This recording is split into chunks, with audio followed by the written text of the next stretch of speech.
Sobre esse nível alarmante, preocupante de poluição em São Paulo, a gente conversa com o analista Pedro Cortes no quadro CNN Terra desta segunda-feira.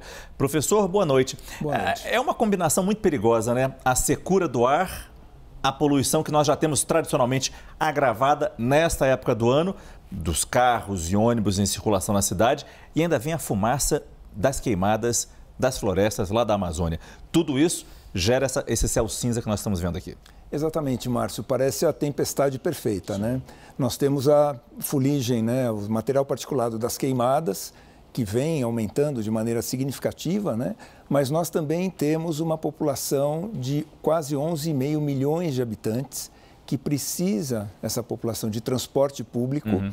E nós temos, acredite, segundo dados do Ministério do Transporte, 9,5 milhões aproximadamente de veículos em São Paulo. Ou seja, é quase uma proporção de um veículo por habitante, é quase isso. E tudo isso queimando, em grande parte, combustíveis fósseis. Então, nós temos essa situação mostrada aqui. O material particulado ao qual você se referiu é esse MP2,5. Veja a concentração às 12 horas, que foi quando a gente bateu esse recorde. Né? Isso na região da Grande São Paulo. Mas também preocupa muito o material particulado um pouco mais grosso, né? A fuligem um pouco mais grossa, que também apresentava uma concentração considerável, né? Quanto mais escura a mancha, maior a concentração. E aqui um detalhe muito importante, mais trágico. A maior concentração de poluição, ela não estava na cidade de São Paulo. A cidade de São Paulo bateu o recorde entre 100 cidades monitoradas por esse instituto. Mas na região da Grande São Paulo a concentração era ainda maior. Ou seja, nós temos uma situação muito grave aqui na Grande São Paulo e isso é apenas o espelho do que vem acontecendo em outras áreas do Brasil, porque áreas atingidas por queimadas, áreas no centro das queimadas, apresentam concentrações equivalentes. Agora, professor, o que a gente pode fazer para tentar reduzir, eu não digo zerar, mas pelo menos reduzir essa cor mais escura no mapa? Veja, no caso das queimadas, tem que aumentar a fiscalização, a punição, exatamente para coibir esse tipo de ação, porque em grande parte essas queimadas são criminosas, né? Não são naturais.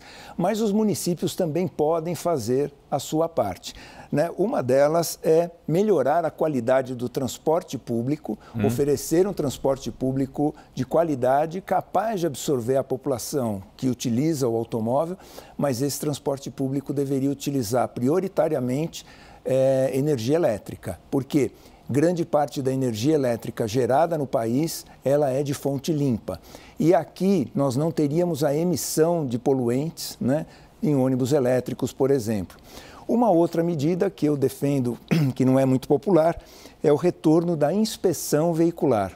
Porque os veículos vão ficando mais velhos, se eles não tiverem manutenção adequada, o que acontece? Eles vão poluindo mais. Eu sei que a inspeção veicular, ela não é popular, mas convenhamos, a poluição é muito menos popular do que isso. A gente sabe que a nossa frota também é antiga, que contribui bastante com essas cores mais escuras no mapa.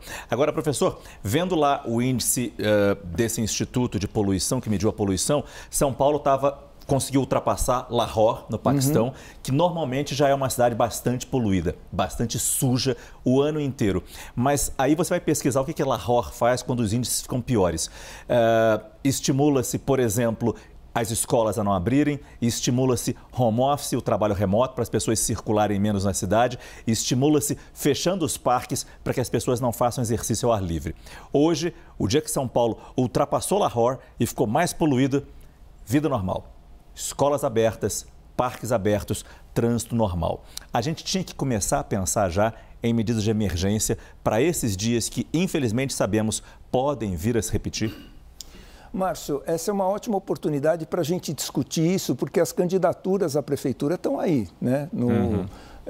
Vamos dizer assim, no mercado. Claro. Então, é muito interessante ver o que cada candidatura pensa a respeito desse tipo de situação. Quais as soluções propostas, né, se é que foram propostas, para enfrentar esse tipo de situação que, diante das mudanças climáticas, né, ou seja, baixa umidade, alta temperatura, tendem a se repetir com maior intensidade, maior frequência. E rapidamente, a MP2.5, em inglês PM 2.5, é aquela partícula bem fininha. Sim. Que mesmo escapa dos pelinhos do nariz, escapa das proteções do pulmão e vai direto lá para dentro do nosso pulmão. A PM10 se refere a que tipo de material? É uma fuligem mais grossa que parte dela consegue ser retida pelo nosso sistema respiratório. Uma parte ainda escapa. Mas as duas são extremamente perigosas, com maior perigo para o material particulado fino, porque os poluentes se agregam a ele, é como se eles colassem na superfície dessa fuligem. Sim. E aí eles têm um acesso facilitado ao nosso sistema respiratório, aumentando o perigo que ela provoca. Esse é o professor Pedro Cortes, analista de clima e meio ambiente da CNN Brasil. Toda semana aqui com a gente no quadro CNN Terra, explicando o que a gente vê, mas muitas vezes não entende. Por que a previsão do tempo hoje falava que é um céu lindo, um céu limpo, e a gente, na verdade, viu um céu cinza de poluição. Não era nenhum fenômeno atmosférico, era um fenômeno de poluição. Poluição. Curto e grosso assim. Obrigado, professor Pedro Cortes. Uma boa noite. Boa noite.